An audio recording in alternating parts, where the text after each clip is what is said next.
bol spomenutý Krištofovič, Rúžička, tak ich pohľad z okna.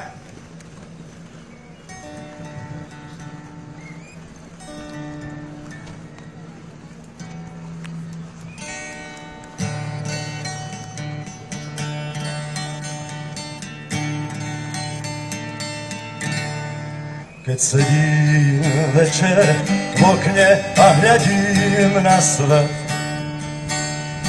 svet rozbúrený a plný temných chvíľ.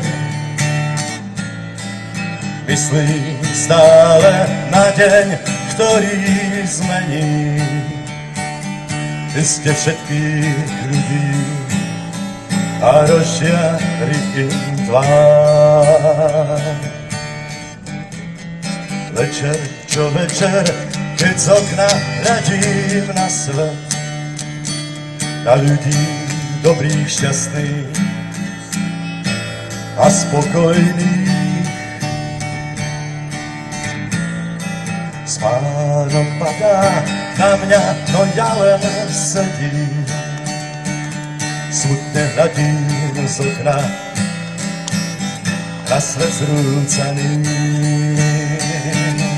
Ten deň je blízko, srdce mi búši, sen sa mi plní, len mi nedá spať.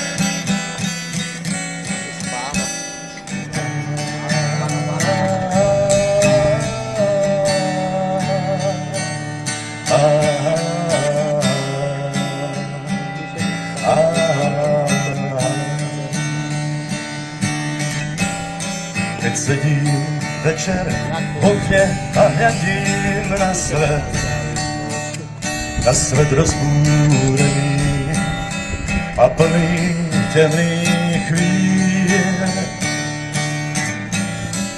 Myslím stále na deň, ktorý zmení iste všetkých ľudí a rozžiari im tvár.